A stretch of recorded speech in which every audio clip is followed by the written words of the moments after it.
My name is Henry, and a 5-year-old boy once grabbed my sleeve on a dusty street and said, "My mom is in there," pointing at a boarded door with a new padlock that flashed like a threat in the sun. If a stranger's kid said that to you, would you stop, or would you chalk it up to fear and keep walking? I almost kept walking. I'll be honest, then. A voice came from behind the wood, dry and human and scared, and that sound cut my excuses clean in half. The town was Willow Creek, the kind of place where time moves slow and gossip moves fast. Porches sinking into summer light, dogs sleeping under trucks, a grocery bag that breaks right in the dirt because the string handles were never meant for emergencies. The boy's name was Peter, cheeks streaked with dust, and tears, hair curling, and damp clinging to a scratched yellow plastic tractor like it was a lucky coin. He pointed at the locked door with his whole body, not just his hand, the way you do when words haven't been working for days. "Sir, please," he said, voice shaking but stubborn. "They locked my mom inside." Pattern interrupt. The padlock was brand new, all shine and bite, sitting on gray hardware corroded by years of weather. Someone had sealed that door recently, not last winter, not 3 years back, not folklore. Now. A neighbor named Betty came panting up the path, apron still on, knuckles bleeding, where she'd already tried to pry boards loose with her hands. She slapped the wood and shouted, "Hello! Who's in there?" And for a breath the world went silent, like the town held its breath with us. Then we heard it thin and ragged through the planks. "Peter, baby, is that you? I need water. Help me. Tell me, if it were you, what would you have done?" I know what I did. I dropped to my knees to be level with the kid and said, "We're going to get her out," and my heart started moving before my head could catch up. Betty sent Peter sprinting for Mr. Tom, the handyman down the road, who keeps a toolbox like a first aid kit for broken houses. He showed up carrying a crowbar long enough to mean business shoulders, set in that quiet way old carpenters have. He slid iron into wood, leveraged patience against nails, and neighbors formed a circle, the way small towns do when something serious replaces the afternoon. 30 minutes of sweat and grunts, and that ugly, ripping sound of boards giving up. The lock snapped with a pop that made everyone jump, and the door yawned open on a dark, damp room that smelled like mildew and fear. Her name was Teresa. Rope marks on her wrists, lips cracked white, the kind of shaking you get when your body ran out of water yesterday. Peter launched into her arms, and the noise he made was half sob, half laughter, something so raw even the dust in the sunlight felt holy for a second. I did the only useful thing that required no permission and no paperwork. I said, "I've got a car. I know a hospital get-in money is not a problem." She tried to say no. Pride is complicated when you're in pain. "Sir, we can't pay," she whispered, eyes on my clean suit, like she didn't trust anything that still looked new. "You don't have to," I said, and that was the first true sentence I had spoken all day. We eased her into the back seat of my navy Mercedes, leather still smelling like a dealership, which felt indecent and necessary all at once. Peter slid in with the yellow tractor glued to his chest, staring at buttons like they were starship controls. "Do these make it fly?" he asked, and for 5 whole seconds I forgot the boards and ropes and remembered kids are still kids in every emergency. He asked if I had children waiting at home. I said no. He went quiet, then said like he was offering me a job, "You could be my stand-in dad, right? Just until my mom feels better." You know what I mean. There are sentences that rearrange a man's furniture from the inside out. Yeah, that happened. At St. Francis Hospital, a nurse named Sandra took one look at Teresa and didn't waste a syllable. Dr. Martin.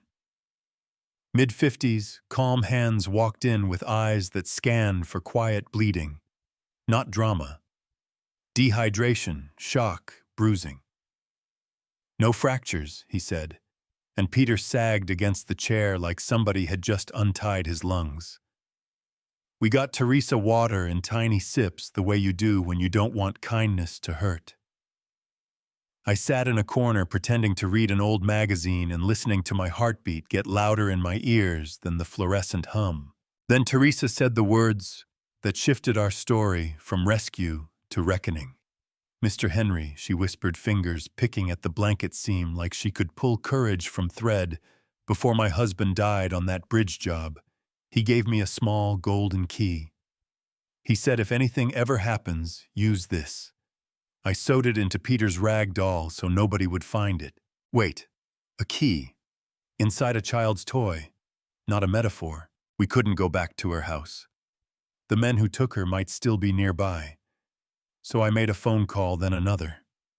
30 minutes later, a plain sedan pulled to the curb with a driver I trusted, and a paper bag he didn't peek inside. Teresa took out the doll like it was a living thing, felt the stitching cut carefully, and there it was. A small key the color of old coins. Peter blinked up at me, proud and scared at the same time. "Dad made us secrets," he said. And he did. Central City Bank had marble columns that try to impress you into being quiet. The manager recognized me, which can be useful or awkward depending on the day. I slid the key across his desk. He compared notches, tapped a terminal, and said, "Box 347 registered to Joseph Sanders," and Teresa pressed her ID to the glass with hands that shook the way a tree shakes when a storm finds it. In the vault, metal drawers slid with rich people gravity. Inside the box, a sealed tin case and a yellowed envelope with handwriting that looked like a man bracing himself to leave love behind. "My dear Teresa," it read, "if you're reading this, it means something happened to me. At the bridge site, I saw inferior materials being used and money being stolen. Proof is here. Protect our boy." We opened the case. Photos of rebar that had no business in a public structure, spreadsheets with numbers that moved like oil through pipes, copies of contracts with margins that screamed and signatures that smiled, plus a small stack of cash that felt heavier than it was because of everything it meant. Peter tugged my sleeve. "Is my dad a hero?" he asked.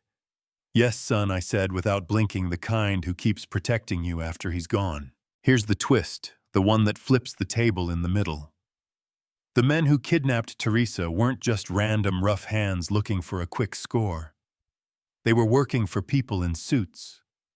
A contractor whose smile reaches the headline, a lead engineer who signs off on corners cut so thin they slice the public, a councilman who votes yes with one hand and pockets bills with the other, and a mayor who knows how to shake the right hands while the wrong ones do the work.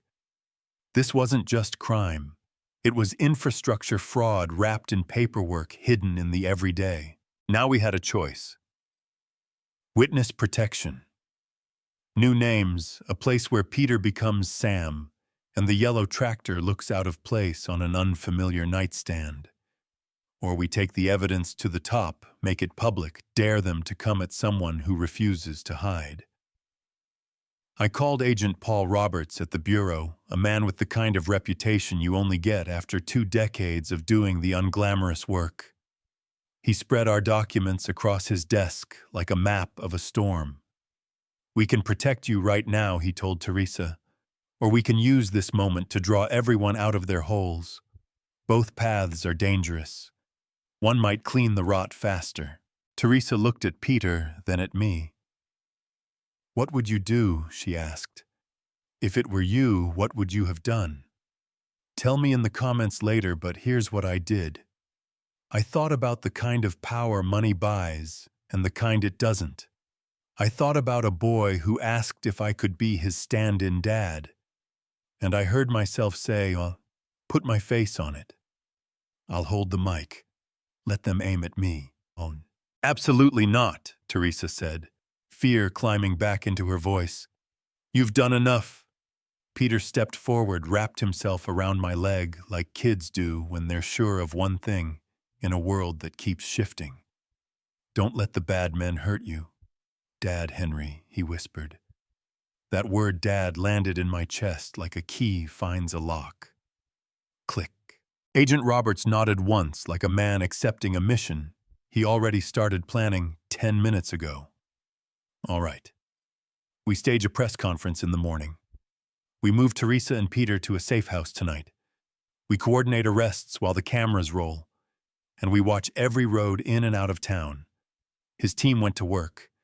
Quiet phones, cold, coffee-hot purpose. Stick around because what happened next will blow your mind. The ballroom was bright enough to soften the edges of fear. Cameras like a field of red eyes, microphones blooming on thin metal stems. I stepped to the podium and pictured a safe house kitchen where a boy in a too big t-shirt was watching me with a tractor in his lap.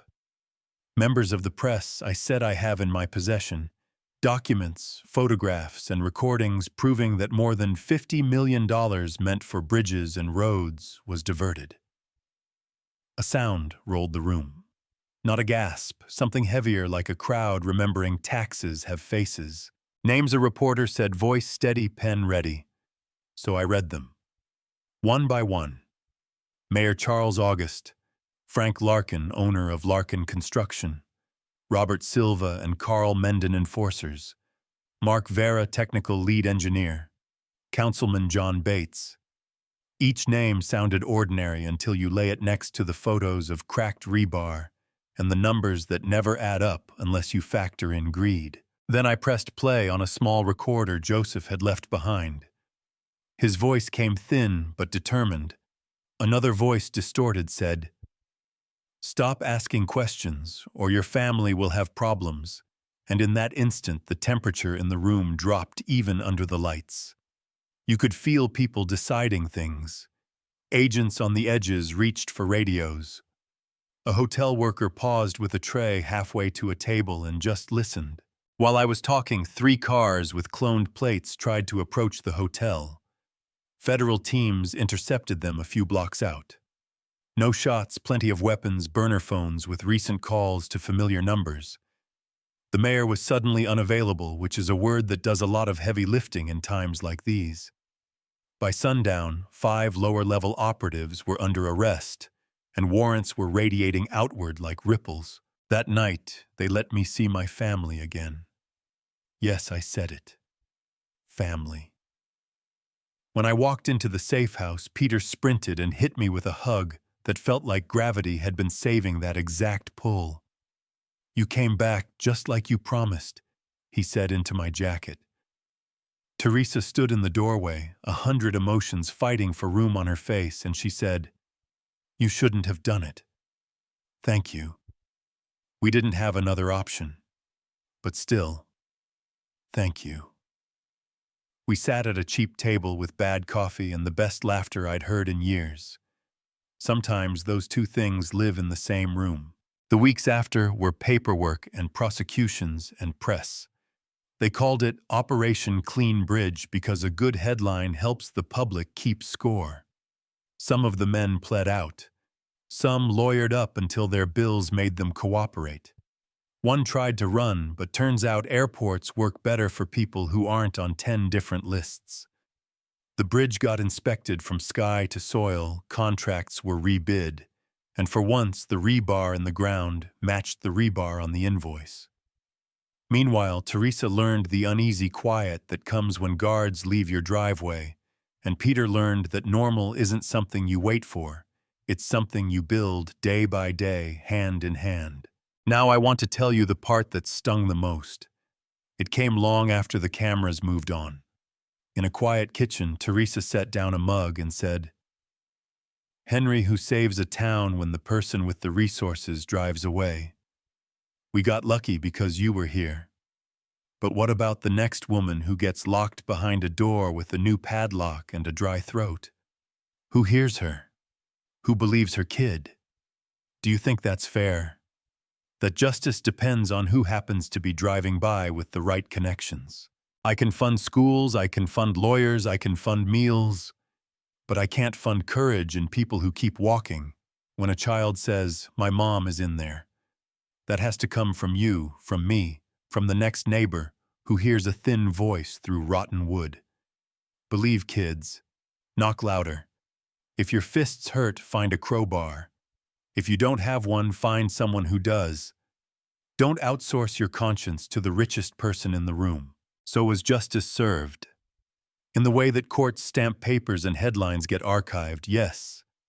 In the way that makes me sleep all the way through the night, not always. Because fairness would mean Peter never had to spend 2 days begging strangers to help. Betty ever had to bleed from prying boards with her hands, and a man like Joseph never had to hide a key in a rag doll to keep his family safe. Fairness would mean you drive over a bridge without wondering if it's lying to you. What do we do with that? We keep choosing each other. We teach our kids that standing up is not a luxury. It's the rent we pay for being part of a community. And when a boy on a dusty street points at a door with a new padlock and says, "My mom is in there," we make his problem our problem until the hinges give and the light gets in. If it were you on Maple Street, would you have stopped? Would you have risked being wrong to prevent something worse? Would you have called someone, kicked the dust, kept walking? Tell me honestly. I want to hear it. Stick around next week. I'll show you what that bridge looks like now and what it cost in dollars and in dignity to rebuild it the right way. But right now, let's make this messy and real. Was putting my face on the story smart or reckless? Should we have chosen witness protection instead? Did we set a dangerous precedent by using wealth and attention as tools, or did we finally use them for something that mattered? Say it out loud, especially if you disagree. I can take it. Drop your thoughts below. If you've ever been the kid nobody believed, or the neighbor who finally knocked, or the person who wished they had done more, tell us. If you were behind that door, what would you want a stranger to do? Share this with one friend who might need the reminder that stopping for someone can be the beginning of everything.